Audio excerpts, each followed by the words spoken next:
Não é nenhum segredo que anarquistas não gostam de estados.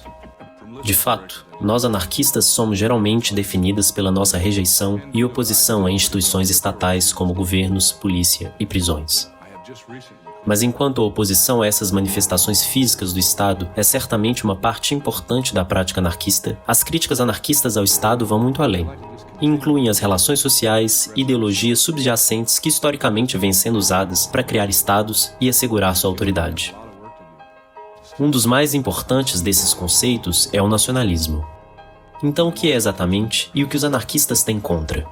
Basicamente, nacionalismo é um tipo de cola social que junta pessoas de diferentes grupos étnicos, tribais, linguísticos, religiosos e culturais em uma única população definida, conectada a um território geográfico específico.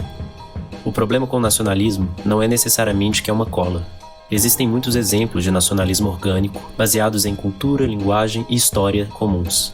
E de fato, muitos anarquistas têm sido fortemente influenciados e mesmo participado em lutas motivadas pelo nacionalismo, como a resistência travada por nações indígenas contra seus opressores coloniais, ou o estabelecimento em 1929 da região autônoma de Xinmin por anarquistas chineses, coreanos e japoneses lutando contra o imperialismo japonês. O problema com o nacionalismo está em sua tendência em mascarar contradições sociais entre a população. Portanto, permitindo a reprodução de hierarquias que por sua vez acabam produzindo uma nova estrutura de Estado, que é outra forma de dizer que nacionalismo é uma força que agrupa pessoas de uma forma que tende a manter a divisão da raça humana em estados rivais. Em países com fortes instituições de Estado, nacionalismo é normalmente chamado de patriotismo. E todas somos condicionadas desde muito jovens a acreditar que amar seu país é uma das coisas mais importantes e naturais a se fazer. Na escola, somos forçadas a ficar de pé toda manhã para o hino nacional e ensinadas uma versão higienizada da história de nossa nação. Nós até comemoramos seu aniversário todo ano, com nada mais que fogos. Pelo fato do nacionalismo estar tão enraizado em nossas vidas, costumes e crenças, muitas se surpreenderiam em descobrir que é algo relativamente novo. Enquanto alguns países como a China existem mais ou menos como um território unificado há milhares de anos, outros, como a Itália, estão aí há menos de 150, e muitos estados são ainda mais jovens. Na maior parte da história humana, estados-nação simplesmente não existiam. O mundo era dividido em cidades-estados comandados por reinos e impérios, cujas fronteiras estavam em constante estado de fluxo. Nessa época, a maioria tinha vidas simples como fazendeiras e tinha um pouco contato com o que hoje chamamos de Estado. E como o idioma era principalmente passado oralmente, muitos diferentes dialetos floresceram e existiram lado a lado. Apesar do nacionalismo emergir em diferentes partes do mundo em épocas diferentes, o desenvolvimento do Estado-nação moderno é geralmente associado com o início do desenvolvimento do capitalismo e a expansão colonial europeia iniciada no século XVI. A corrida para saquear as terras e recursos deu início a uma intensa competição entre reinos na Europa, levando à proliferação e gradual consolidação de estados com fronteiras claramente definidas. No chamado Novo Mundo, colonos de nações europeias forjaram novas identidades nacionais coletivas, nascidas da experiência compartilhada de dominação racial sobre nações indígenas e africanas escravizadas.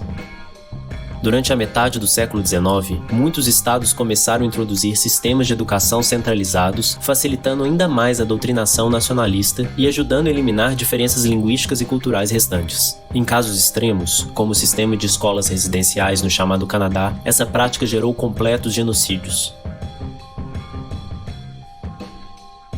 Não contentes com o saqueamento das Américas, colonialistas europeus talharam a África e o antigo Império Otomano em estados arbitrários, que por sua vez produziram déspotas nacionalistas que brutalmente massacraram minorias linguísticas e étnicas, como os armênios e os curdos no Oriente Médio.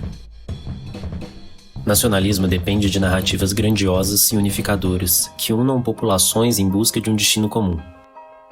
Seja assumindo a forma da busca individualista do chamado sonho americano, ou a busca nazista pelo Terceiro Reich, ou o altamente militarizado protecionismo etno-religioso de Israel, ou a autossuficiência totalitária do Juche norte-coreano. O nacionalismo promove uma estrutura ideológica para manipulação e controle social de grandes grupos de pessoas.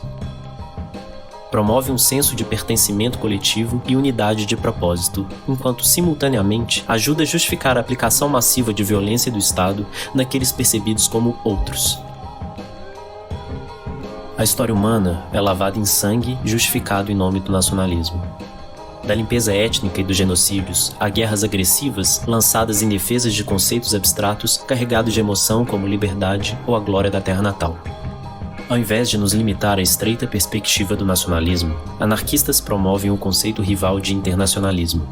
Isso vem da compreensão de que fronteiras e nações são construtos artificiais para nos dividir e que lutas pela liberdade e dignidade travadas no mundo todo merecem nossa solidariedade e apoio.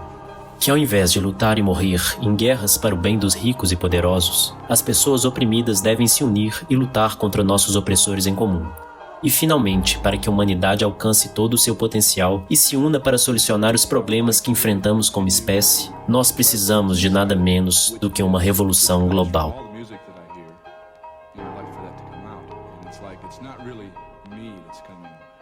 Music's coming through.